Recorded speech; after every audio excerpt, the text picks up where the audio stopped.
back, still tuned in to First Trades. It's a quiet move on the index after we got off to a fairly shaky start, and as we speak, things are looking flat with a negative bias, so 10,725. You do have a whole host of stocks like Kotak, IndusInd, ICICI Bank and ITC which are feeling the heat this morning. Let's connect then with Karun Marwah, who joins in from Motilal Oswal to talk about his outlook on the markets. And Karun, great to have you on board at a time when we're talking about recession fears from overseas, things home with corporate India really demanding some sort of a fresh stimulus from the government, which hasn't really come about. It's playing out on the markets quite adversely. So how is it that you're advising clients? What is it that you're advising one to do rather at the current juncture?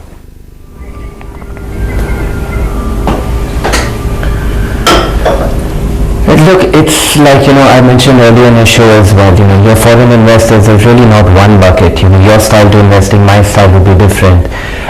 You have frothy capital which is momentum based, which could be passive capital needing to go index led. But you also have long-term pools of capital. And what we're advising a few clients is, you're getting markets at a fairly deep discount to of the highs of Jan 2018. Yes, you do have immediate headwinds, but if you lift the clouds beyond what you're seeing currently, I think you start to see opportunities in various sectors. It starts to become an interesting stock pickers market. And if you look at the long-term investors, for where you're talking pension funds, endowment foundations, they're coming in for 5, 8, 10 years, sometimes perpetually. I think this is not new to them. They do see headwinds in various other emerging markets they get into.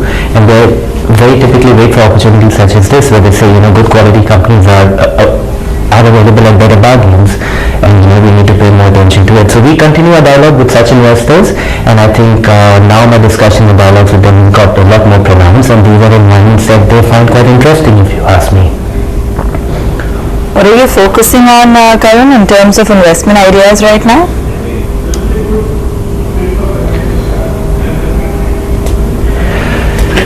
I guess as a house itself, we are stock pickers. We focus on largely growth companies. So, agnostic to sector, whether this is the consumption basket or, the banking financial space. We look at those ideas where, one can compound capital over a 5 to 7 year period rather than narrow down on a particular sector and focus. I think for us it's wide based and really looking at ideas that can compound over a long period of time, because that's what the funds that we speak to look for. They will want to look at more structural stories rather than cyclicals. That's not something we do as a house on the buy side. And looking at which are the structural businesses available at good values is what we'll continue doing agnostic to the sectors that we focus on. And right now must be a great time, Karun, to start hunting and looking for those opportunities, because barring those 4 or 5 names which are sort of holding up and still very, very expensive in terms of valuations, the rest of the market is cheap. Where is it that you're hunting in this current decline then?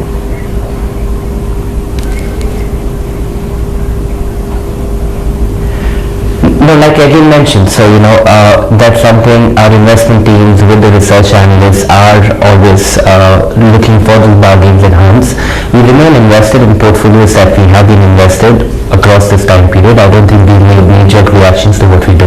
We believe we need to have good quality businesses. I think that's integral in 80% of the work, which fits in within our framework of KGLP, and we stay focused on that.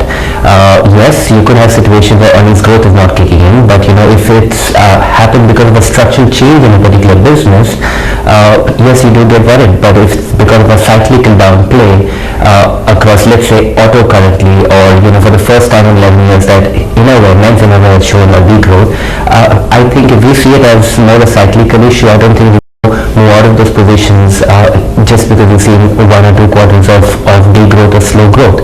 If we can see the 2 to 5 year cycle of these companies sound and they're going to be good quality business, we see no reason that we should not stay invested with them, because that's exactly what foreign investors we talk to are looking for from us. What is your conviction in what you buy, and you're a long-term investor, and you want to buy and hold and stay invested. So we haven't changed anything on that count at all.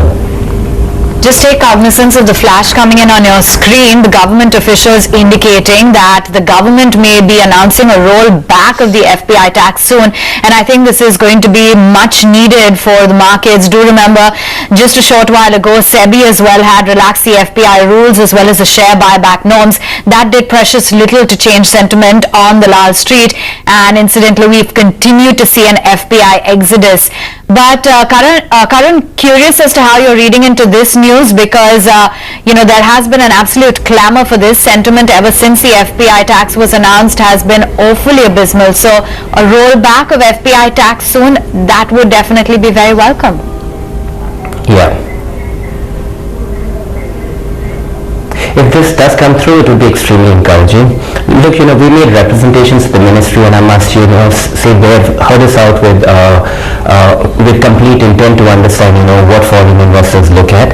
And, I maintain right from the point, this is not just about the surcharge, which was an unintended outcome that, impacted FPI, that the government acknowledges and really is working to right now figure out what they can do. I think even from the point that the LTCG came through, we serve out to be an anomaly amongst various global markets as being one of very, very few markets that, would tax LTCG on to foreign investors on the returns that they make here. So, that's been a nemesis for foreign investors for a long period of time, and, there are various pension funds and foundations that simply don't have it in their charter of investing to pay tax, and you're keeping such investors out, or investors that are already in might want to head out. So if this news does play out, and we're addressing both the facets of surcharge and LTCG on the longer run, I think it will be positive because foreign investors would see alignment of interest, and I must mention there's tons and tons of foreign flows that can find its way in if you can show consistency in these aspects. Because look, finally India is one of few markets that are going to grow well. Lift the clouds over what you're seeing over the next 6 to 12 months. I think just look over 4 or 5 years. I mean, we're the same market 4 months back. We were all talking about, we have it all. We will grow, high consumption. I think those basics are not going on. The demographics stay, and we can get past the short-term down on these facets, because the long-term, I would always stay positive. We as a house stay positive on, and this would be encouraging you to FPI if you do address these aspects of taxation that they themselves have come met the ministry and made representation. The government's had a very, very open chat with all of us about this. So. Okay, what about concerns that are looming large with respect to global recession? Because that seems to be what all the indications are pointing toward with the bond yields, etc. Are you not worried at all about what the implications could be for our own markets if this were to play out?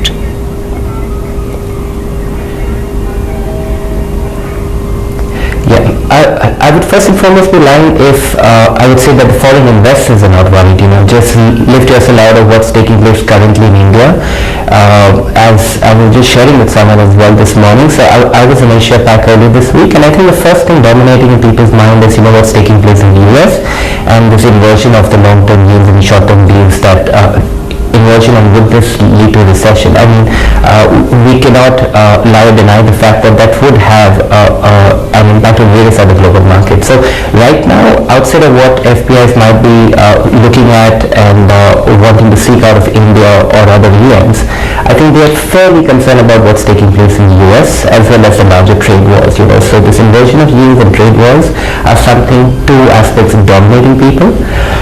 Overall, in the long run, it's just going to have a ripple effect on us. I mean, in the short term, yes, if US were to tank, and we saw that in 2008, I mean, the entire world does catch an impact of it.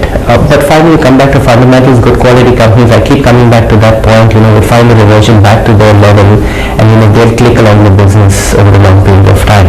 So yes, would it have an impact to any other global market? I think the magnitude of impact, if any, in the US is going to be what would cause it, if at all. But I don't think we as Indian managers should worry about that and have our focus on that and base our investing on that premise. You can do nothing about it, and the US is going to go through what it has to go through. You need to stick to your fundamentals and do your stock picking and stay invested, and make clear that a medium to long term horizon is what you want to do India for, whether you're foreign or a domestic investor.